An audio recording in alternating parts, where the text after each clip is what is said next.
voabofa ankehitriny ny fifandraisana misy amin'ny mpitondra malagasy sy ny fanjakana frantsay sy ny mpitondra frantsay. Izany de midika fa nandevoziny tsika tao anatin'ny 5 taona ary natao zay tsy afantaran'ny vahoaka malagasy ny tena marina fa de notsetsefina nidy ohatrany ao anaty fonja na mpandoliana ary naperetana ny mafy nandritry ny taona maro. Tsy azo ekena tsony zany ary ho valitsika ary ho ampataritsika ny vahoaka fa misy ny olona tia tanindrazana, misy ny olona zay vonina anarina amin'ny firenena. Karaha zany tena tsisy fotony mihitsy amin'ny Macron amin'ny la France. De ny zavatra tenenin'ny Macron ihany no naveriny Ian Rajoelina.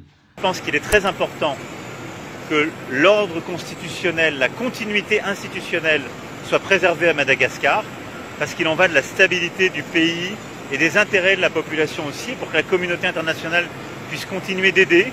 Parce que si l'ordre international et constitutionnel était rompu, on sait ce qui s'est passé, Madagascar l'a déjà vécu. Lala tokana ihany no ahafahantsika mandravina izao olana lalina lalovan'ny firenena izao.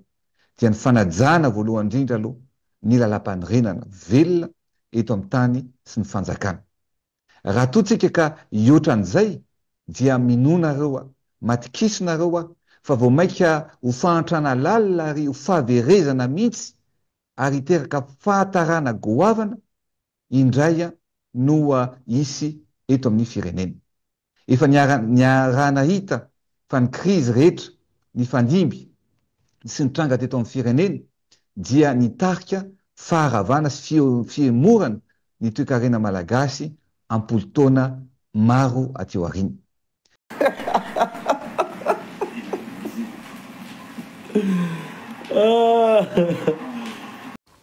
Salama daholo.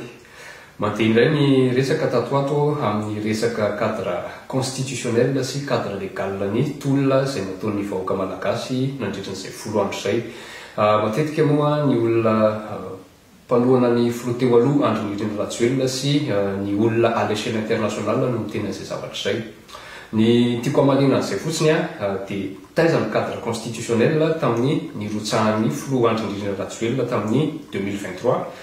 Efa fantatra mantsy tamin'ireny fa manana nationalité anankiroa izy, sady frantsay izy no malagasy kanefa mbola nirotsaka ihany ary mbola nieken'ny cadre constitutionnel malagasy ihany ny filatsahako fidiny. Aiza ny cadre légal raha tsy resaka fotsiny tsika ohatra ny resaka franchise universitaire mahita mpitandro filaminana mamono mpianatra any anatin'ny université any Tananarivo. Aiza ny cadre légal amin'izay fotoana izay. Ka ny tiako tenenina hoe tolona miangano tolona tamin'ny voaloha dia ny resaka jiro sy rano nangataka ny vahoaka malagasy hoe omeo jiro sy rano izay zo fototra ho an'ny zareo ilay izy. Nangataka izy fa tsy nomenareo, nangataka izy ny resaka aminareo fa tsy nomenonareo. Dia izao hoe nareo vao resaka cadre constitutionnel sy légal sy hoe resaka iny mbola tapatra. Tara loatra tompoko, tara loatra. Eto mpamaranana dia tiako ny misaotra ny mpiara-mitolona rehetrarehetra sivily miaramila vahoaka malagasy any Madagasikara, vahoaka malagasy ivelan'ny Madagasikara, misaotra tompoko lahy mankasitraka tompo vavy dia manatitrantotra ihany koa ny fankahirezana ho an'ireo nambohy, namana, havana sy fianakaviana. Misaotra tompoko. Constitutionnalité hoe ajaona constitution zay ny tenin'ny Macron dia nampitainy Ian Rajoelina koa hoe fanajana ny lampanorenana. Io dia mampivonto fo satria zao lalam-panorenana inona moa tokony hajaina eto? Lalam-panorenana inona no tokony hajaina eto? Andry Rajoelina ve nanajana lalam-panorenana tamin'izy nanongana Andry Rajoelina? Andry Rajoelina ve nanajana lalam-panorenana tamin'izy nilatsaka tamin'ny 2018? Andry Rajoelina nge tsy manana légitimité akory, tsy tokony président mihitsy satria tsy manana nationalité malagasy araky ny constitution justement. Raha nanajana lalam-panorenana izy dia tokony tsy nilatsaka. Dia nilatsaka izy dia forcé-ny fidina, forcé-na alohan'ny vola-daholo ny ACC, ny CENI, ny tribunal de première instance nanome attestation de nationalité ho anazy dia nividiny vola-daholo dia androany izy miresaka constitutionnalité, miresaka fanajana lalam-panorenana androany. Efa midy vody, efa tsisy ale izy, coincé izy dia androany izy miresaka ajaona ny constitution. raha tsy alikany gasiko raha tsy alikany gasy zavatra dininy Andrazoely tanteraka sisy miaramila nanana anazy teto fa nitafika français naka anazy teto vo marina angambo izy zao fa avy eo nitafika français ny naka anazy teto midika zany a fa ny gouvernement français no nangataka ny elany Andrazoely teto Madagasikara fa sy nitafika malagasy ny nanonga anazy zay aloha zavatra zavasara misy satria nitafika malagasy any ka sy tonga teny avy nandeha nanongana ny Andrazoely ny français zany ny naka anazy teto de isarako manokana moa zany ny français satria za fa niteny hoe eto modiany vazahanareo ka nentinareo nozy de isarako anareo fantako na amin'izy manana zo pirenena français ny naka an'izareo anazy fantatro na inona ny ako tataona amin'ny France tany fa ny français aloha ny nanana azy fa sy nitafika malagasy donc fahafantarako azy zany sy coup d'état ny ataony tafika malagasy. On a gagné la bataille mais pas la guerre. Tointol armée aenzana indrindra ratsaina sy ara-panahy. Izany dia tempahery antsika hoe aza matahotra.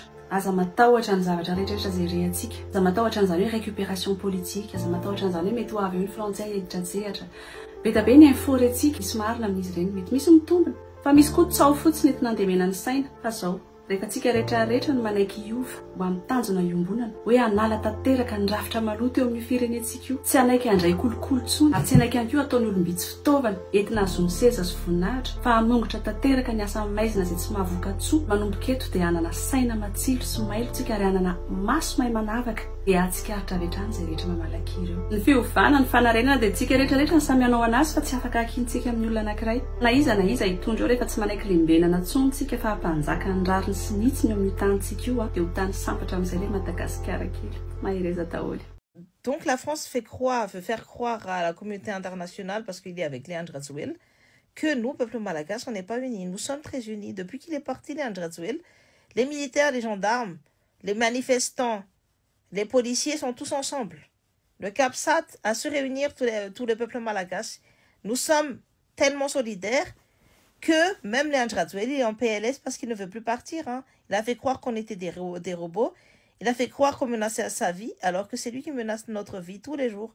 Moi, j'ai même reçu une note officielle du gouvernement comme quoi il fallait me kidnapper.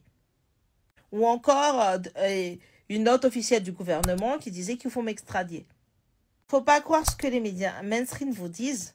Parce que Madagascar, depuis que Léandre Razuel est parti, tout le monde est uni. On est solidaire. On essaie de trouver un gouvernement de transition.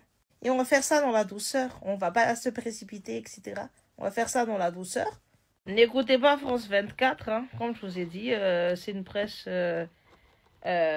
pro-impérialiste et tout, et néocolonialiste. Et visiblement pro-Razuel. Alors qu'il y a dernièrement, Ocaïd Borgia s'est vu être menacé de mort par justement le gouvernement également.